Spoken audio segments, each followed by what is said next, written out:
Well, hello there again, everybody. Boyd back with you, and welcome to another edition of TrekWorks. Here is another update on our Revell 1/500 scale Into Darkness Enterprise that we're working on. And I've got a lot accomplished, as you can see in the picture here. I actually went back and got the saucer all installed, and we got the lid mounted on that, and all the putty work, for the most part, has been done around the seams. We got some cleaning up to do on it here and there, some little putty issues. Little imperfections and some wet sanding and everything and some general cleanup we've got to do on this, but for the most part all the major work is done on the assembly now, and I've got the nacelles mounted, as you can see there. I wanted to point out that as I was going back and getting ready to install the saucer top here, I noticed that the BC deck here was kind of sticking up kind of high and the bridge looked kind of high, and I thought, wow, this is either really ugly or it looks like a three-story apartment building laying on the top of this saucer here. I went back and looked at the instructions and realized that I had been stacking everything on top when in fact everything was supposed to be mounted from the inside up, and then one of the viewers on the channel actually pointed that out too and caught that in one of the last videos and mentioned it. So we caught that before we put it together here, and all is well. We got that taken care of, and then we mounted the saucer top down on there and glued it and got it all puttied and everything, and it came out really good. So thanks for that. Anyways, I'm glad we caught that. And here you can see that the pylons are nicely placed now, and we've got the warp engines mounted on top. Now I want to point out on the assembly of these, it's a little tricky on this model because you have to build everything in halves on this thing. So basically what I had to do here is I had to install the inboard half of each nacelle and then come in and put all these little parts in, all these lenses and the bussard collectors, the crystals here at the front and the rear. There's some that are on the bottom of each side of the nacelle, you can see there, and of course the exhausts. Everything, and including these little vents that are up on the top here, or these wing kind of pieces, everything had to be assembled on one half of the nacelle, and then you had to bring your wiring up through there and hook everything up, and the power for the rest of the lighting that I did, and of course the bussard spinners from Tenacontrols. And then we had to carefully lay the other outside half on that and make sure everything stayed lined up and properly engaged into the slots that it's supposed to fit into. So it was a little bit tricky, but we managed to pull it off. Now what I did here, you probably can't see it very well, but what I did is for the lighting of the bussards up here, I decided instead of just having Ralph's board in there alone spinning behind that, I made some round discs and I painted those black, and then I drilled a series of holes in them to sort of simulate those black spinning discs that we saw in the bussards on the movie. And what I did is I placed those in front of Ralph's boards with a little bit of diffusion, some wax paper that I cut out and placed in between the board and the disc that I made. Then I glued that whole assembly together, and then I mounted that inside the bussard collector. And so in person, now on the camera it glares a lot, of course, it overexposes that blue so you won't be able to see it very well, but in person you can see those black discs in there perfectly, and it really gives the illusion that they're spinning, and it turned out really, really cool. I'm going to turn the power on here for you, and of course, like I said, this camera is going to totally overexpose the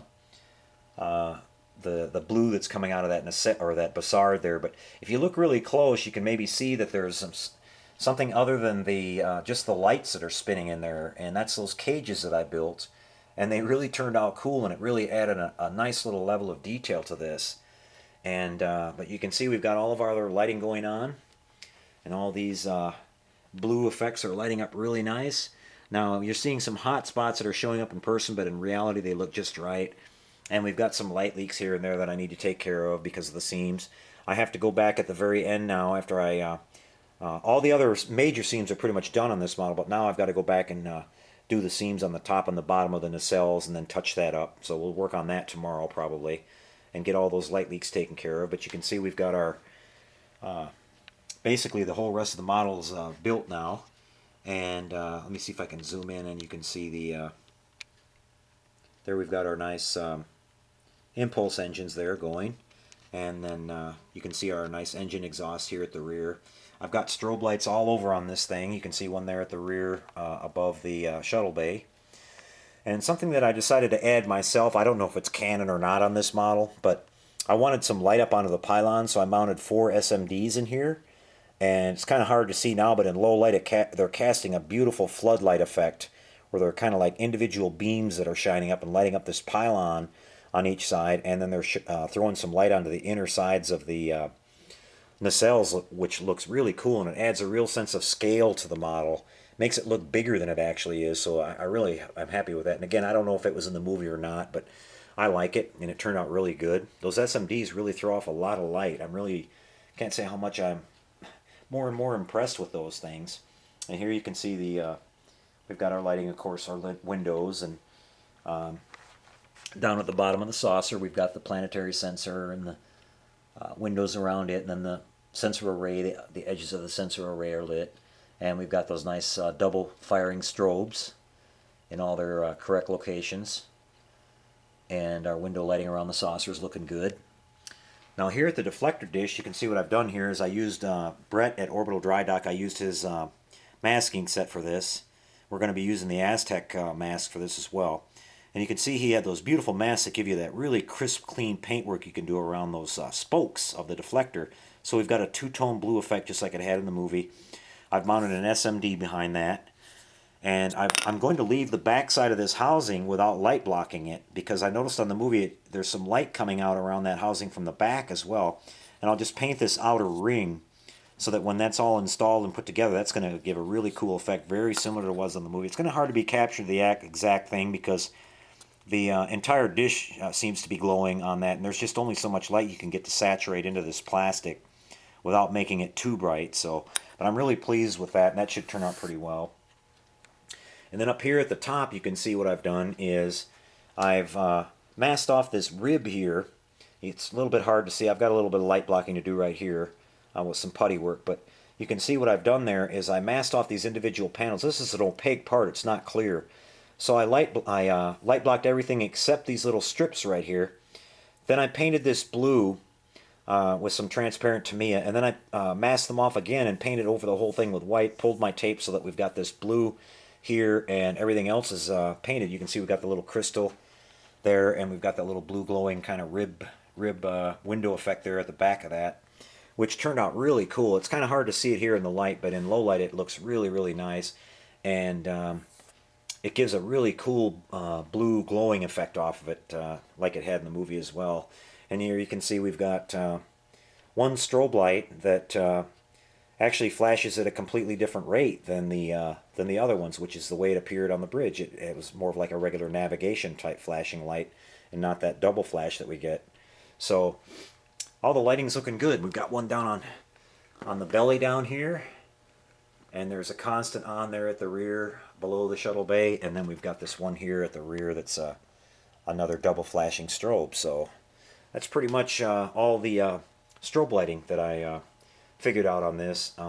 So I'm really happy with that. Now the model looks kind of plain right now, but we'll be back with this when we start cleaning this all up and getting it all sealed up. We're going to wet sand this thing down super smooth, and then we're going to put a nice coat of gloss clear on this, and then we're going to start painting the Aztec patterns on. And I wanted to talk to you guys real quick about that as well, because what we have here is I'm trying some new paints. This is from Mckensie Taxidermy Service. These are what are called polytranspar paints, recommended to me from my friend Jerry at Sci-Fi Model Action. And these are fantastic, guys. These are what taxidermy guys use to paint like the scales on the fish that they mount. And you know, you've got that pearlescent rainbow effect on the scales. Well, this is what they're using for that. And I've done a little bit of test spraying with this, and these are fantastic.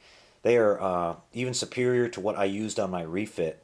And you can order these online. I'm going to put up a link here on the video for you. And you can contact them, and they'll give you the prices. They're available in different sizes and everything. And they're fantastic. We've got the shimmering gold, the shimmering red, the shimmering emerald green, and shimmering blue iridescent. Now these are all iridescent paints, which means that they, just like we saw on the refit, you'll see them, and then when you tilt the camera or the light a certain way, they disappear. Well, these are even nicer than the paints I used on my refit. So they completely disappear when you're not looking at them. On the refit, you see a little bit of dark shading where the panels actually are, which is fine for the refit because it sort of had that look. But these are will completely disappear when you're not looking straight at them, and they just really pop really brilliantly and look beautiful, like real rainbow effects when you get them sprayed on. I've done some test spraying with them, and they're just fantastic. And they're lacquer based, So they'll work with just about any type of paint system you're using or anything, and not have to worry. And as far as top coating, you can top coat with some clear, either the Future like I used on the refit, or you can use some lacquer-based clears from testers, which won't interfere with this stuff at all. So you're good to go there. And when we get down the road here a little bit, guys, a little bit further on the build here, I will show you the painting of this thing and doing the masking and everything, and it's just going to be a lot of fun, and I can't wait to show you. These are fantastic paints. So okay, guys, well, that's going to be a wrap on this one. I wanted to say that I've got a couple of really big projects that are going to be coming up on the channel that I think you guys are going to find really exciting. One of them is Star Trek based, and the other one is science fiction. We talked a little bit about some off Star Trek topics that we're going to start working on. These are going to be big projects, guys, bigger than I've ever done before, and they're client builds. And I wanted to say a shout out to Jason out there for giving me the opportunity to do this work for him. I'm really excited about it. These are going to be months-long projects, guys, and I think you guys will really get a kick out of it on the channel. The Star Trek stuff is just going to be fantastic, and both the projects are going to be fantastic. So we'll show you a little bit more of that coming up soon. And of course, I've got several more other commission builds that are going on in the background here that I'll show you updates on. I'm working on a couple of more TOS enterprises, and it looks like we've got a refit coming in and a couple of smaller scale Star Trek kits. So we'll give you updates on those and show you a little bit of progress on those as we go along as well. So a lot of exciting stuff coming up on the channel, guys, moving into the end of summer here and into fall, and I'm going to be busy over this whole entire winter with some of these projects, so I'm really looking forward to it. So, all right, guys, well, that's a wrap for this one. Take care out there, and we'll see you later. And until then, everyone, happy modeling.